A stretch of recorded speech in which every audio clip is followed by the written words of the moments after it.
Among the earliest types of physical specimens, numerous cave and rock drawings, and stone sculptures found all over the globe. You know, pictures are worth 1,000 words. Whoa, doggy, let's back this wagon train up. So I thought there was a shit, buddy. Well, there will all and I have searched books. So what the hell do you think this is, an alien? Since when do aliens run around wearing monkey heads? It's a fucking monkey head, you moronic, half-witted, nonsensical slugs. If you guys can't cover your asses better than this, you're going to lose out on some book deals. Oh, and what was that Junior said about some strange creatures with things out their heads? Creatures that have antennae on their heads. No, okay, all right, okay, wait. Maybe the aliens... Maybe the aliens were using the old TV frequencies to communicate with each other. Okay,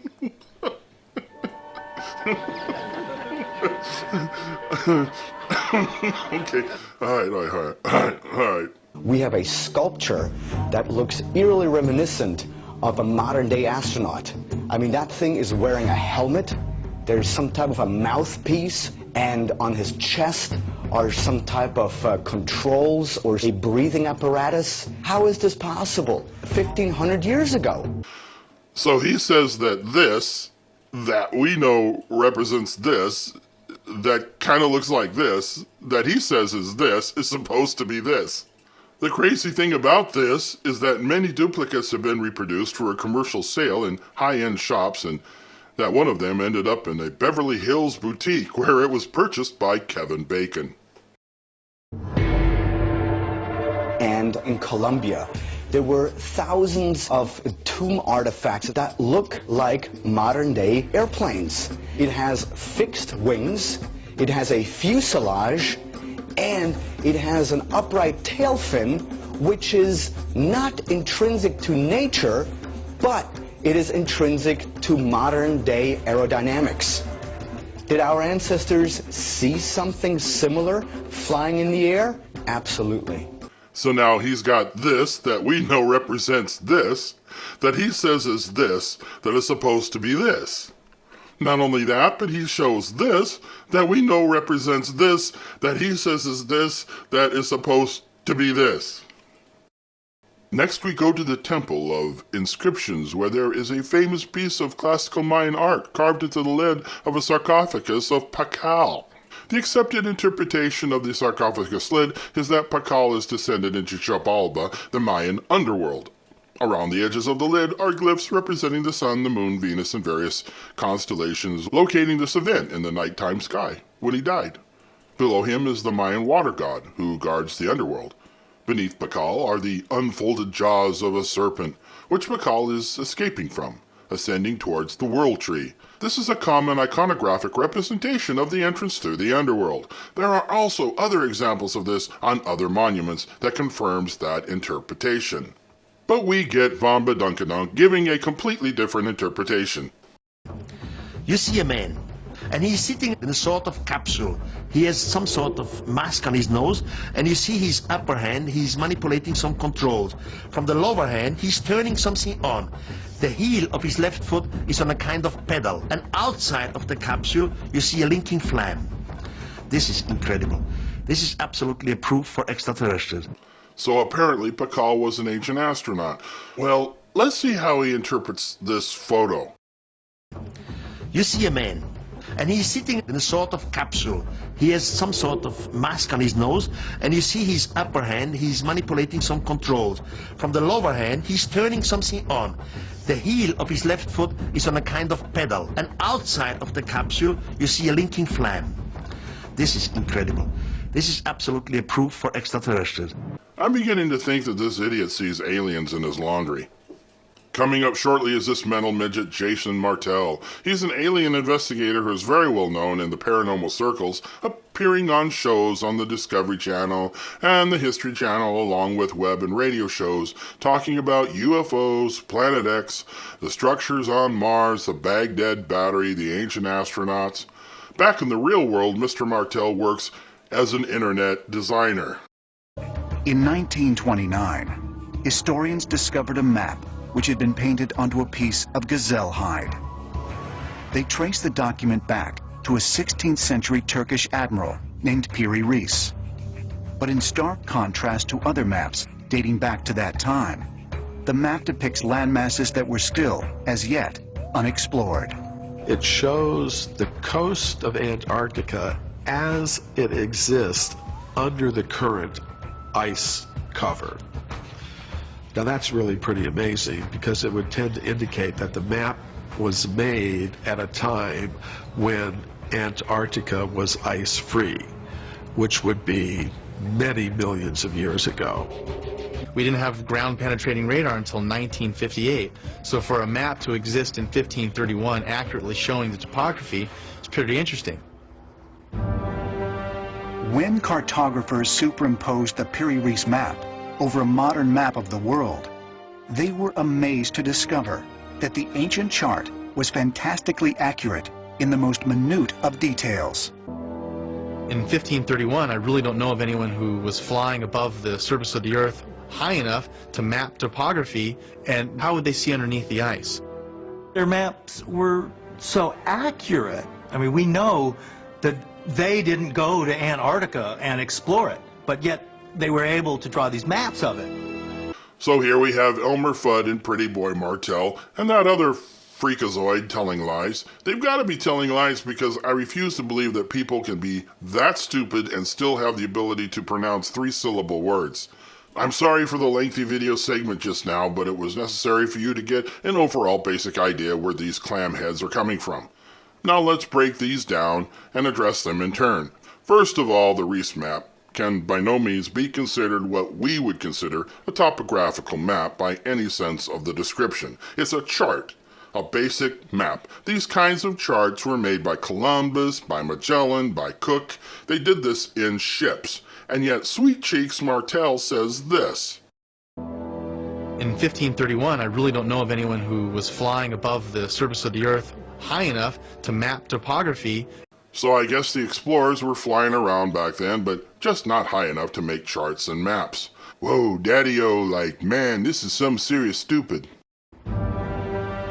When cartographers superimposed the Piri Reis map over a modern map of the world, they were amazed to discover that the ancient chart was fantastically accurate in the most minute of details. This is a deliberate line of bullshit. Modern cartographers said no such thing. It's a well-known fact that the Reis map is highly inaccurate, especially in the areas around the Americas. Their maps were so accurate. I mean, we know that they didn't go to Antarctica and explore it, but yet they were able to draw these maps of it. Okay, you sons of bitches, let's take a good look at this motherfucker. Here is your so-called overlay of the Reis map with what you claim is a modern map. And here is a Google Earth shot of the same area without ice, like you claimed. Oh my fucking god, look how amazingly accurate your map is. It's as if an extraterrestrial came down from space, reached in and pulled it right out of your combined asses. So in a 15-minute search on my part, I came up with this. That shows the map in comparison to what is a current view of South America. If you notice the Reis map at the right, you will see that there is no gap between land masses the morons claim to be South America and Antarctica. You will also note the differences in the northern shoreline of South America. The old map was barely usable for reference to mariners, let alone accurate. This depiction tries to match up so-called Antarctica with the central east coast of South America. I, on the other hand, checked out Google Earth on my own and came up with this comparison. Here is the original Reis map with the alleged Antarctica area. Let's label some areas for comparison and then look at a Google image to compare it to. Holy shit, look at that. Let's back up to give you a better idea where this is. And now the vertical view showing the area near the Cape of Good Hope at the bottom. 20 minutes on Google Earth is what it took. Someone just try to tell me these guys can't know this. Tell me they haven't even looked. The only thing that I give them credit for, they were right about one thing. There ain't no ice there. Now, here's a snippet about the Great Pyramids at Giza and how the aliens must have told them exactly where to build them so that they line up with major geographical lines. In 1877, author and theologian Joseph Seiss demonstrated that the Great Pyramid resides at the intersection of the longest line of latitude and the longest line of longitude. Now you would have to admit that's pretty impressive. Let's hear that one again. In 1877, author and theologian Joseph Seiss demonstrated that the Great Pyramid resides at the intersection of the longest line of latitude and the longest line of longitude. But of course it's not true. There is no longest line of longitude because these lines are all basically the same length. And the longest line of latitude is without a doubt the equator, which is nowhere near Cairo. Let's all keep in mind when it was von Heineken began his research. I mean, it took 40 years for him to completely fuck this up. But the knowledge to build some of these monuments, there had to have been some type of intervention or some type of knowledge given to ancient man to carry out those instructions. They couldn't have just come up with it on their own. As far as ancient man was concerned, let's try to remember that from even the most primitive stages, they worked with stone. They carved stone statues. They made stone arrowheads. They literally had thousands of years to perfect the abilities of stonework until the time of the great monuments. Understanding this is what really shines the light of ignorance upon the ancient astronaut cult members. There had to have been some type of intervention or some type of knowledge given to ancient man to carry out those instructions. They couldn't have just come up with it on their own. Translation: because an uneducated man far removed from ancient engineering doesn't know how it was done, that means that aliens must have shown them how to do it. The most significant piece of evidence that we have in this entire ancient astronaut puzzle is Puma Punku in the highland of Bolivia. Geology for 500. It's the weight of the largest stone at Puma Punku. Eric? One of these platforms is 800 tons. Oh, I'm sorry, that isn't correct, and please remember to phrase your answer in the form of a question. David? Sometimes they weigh 1,000 tons. Oh, I'm sorry, the correct answer is what weighs 144 tons. The second largest block is only 85 metric tons, and the rest go down sharply from there. The vast majority of building material at Puma Punku consists of relatively small and easily handled stones. Let's go to the last remaining answer on the board and see if any of you can get at least one of these right. Geology for 250. The answer is, the largest stones at Puma Punku are made of this. David? Giant blocks of stone, huge articulated granite or basalt blocks in many cases. Oh, I'm sorry, that isn't correct, and you're still not getting how the fucking game works. What are you, inbred? Giorgio, go ahead. The stones that were used there aren't sandstone, they're granite and diorite. The only stone that's harder than diorite is diamond. So the only way that this could have been achieved is if the tools were tipped with diamonds. Ooh, I'm sorry, but the correct question is, these large stones are made of red sandstone. Red sandstone, yes. Only the smaller decorative stones are made of granite, and there are none made of diorite. So you all lose. Yeah, so if they think the stones at Puma Punku were done with the assistance of aliens, I wonder if I should bring up the Greek Parthenon that was built 1,000 years before Puma Punku. Nah, I better not. On one hand, these people are supposed to be very primitive. They're just one step out of the Stone Age. These last structures were being built at Puma Punku around 500 AD, hardly a prehistoric time, yet you make it sound as if the society there was made up of nothing more than hunter-gatherers going out, killing woolly mammoths with spears, chopping it up with stone axes, and then grunting at each other at night near the fire and smearing their own shit around on the cave walls. Is that what you're thinking? This is absolutely a proof for extraterrestrials. Do you guys say the same shit about everything you don't understand? Do you guys really think that aliens had to show up every step of the way to show us monkeys how to stack blocks or cut stone? Okay then. Okay. What about this structure? It's the Cathedral of Our Lady in Belgium. Someone like you would have no idea how this was built prior to the age of electricity. They didn't have power tools or diamond drill bits. It was all done by hand and put in place with rope and levers and winches. Construction on this seemingly impossible structure at the time began in 1352, and although never finished, ended in 1521. It took them nearly 170 years to do this. You see, what your pea-brains can't comprehend is that no task is too great for human beings when they feel a great motivation to accomplish it. No aliens required. There are pyramids on remote Pacific islands, and in India, and in Mexico. So this is something that's all over the world. Archaeologists haven't really been able to explain why dissimilar cultures, separated by huge oceans, are building the same structures and in many ways the same way. Damn, Dave, you're right. I never realized this until you brought it to my attention. In fact, you've inspired me to look at other examples, and not just with simple pyramid shapes, but other shapes as well. Like this 1,000-year-old representation of an Eastern Native American longhouse compared with this house in England from the same time period from across the ocean. And then as some skeptics will say, hey, that's the greatest archaeological way to make it, so they just knew it. I don't think that's the case. Damn, you're right, George. I also don't think it was the greatest archaeological way to build it. Not like the archaeological way we built the Twin Towers, for example. Archaeologically speaking, of course. Who did the editing on this show?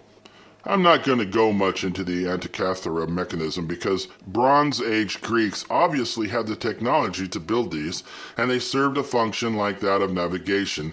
But there is one notable point made by Jason Martell, how he thought the calculator also told the future. It was also an astrological device, so that someone could tell you, if you were born on this date and your planet sign is this, then certain things are going to happen to you when the planets are in this alignment. Jesus Christ, I'm beginning to think that some of these people were put in the show just to make von Klingon look good by comparison. Anyway, von Sanakan and his buddies are consistently maintaining that our ancestors could not have created these complicated or time-consuming things and structures, and they base this presumption of theirs on ignorance. They don't know how it was done. These so-called theorists don't know how ancient societies and their technologies developed, so they make these absolutely juvenile assumptions based on their lack of knowledge and then hold it up as evidence when the only thing this is evidence of is their stupidity. In some cases, it's downright deception, fabrication, and deceit. Von Donnybrook loves to point out the decades he's been searching for the answers to his questions when any one of you can Google it, find it, and understand it in under 30 minutes. Google wasn't around when he started his research, but it sure as hell is now. But these days, his reputation and future book sales are on the line. He has no choice but to ignore the facts, and all those in his camp must do the same for fear of losing their income from guest appearances on fantasy networks like the History Channel. They must continue to promote their products, the facts be damned. Those who treat them seriously are also ignorant, and happily so. They long for the fantastic. They yearn for the unknown. They beg to be noticed for their special knowledge of pseudo-scientific bullshit. It's a matter of faith. And the ancient astronaut idea is their new religion, and Chariots of the Gods is their Bible. This is Super Soylent, and thank you for watching. If it turns out that the ancient astronaut theory is wrong, I will be the first one to say, okay, no problem. But so far, certain pieces of evidence have not been debunked.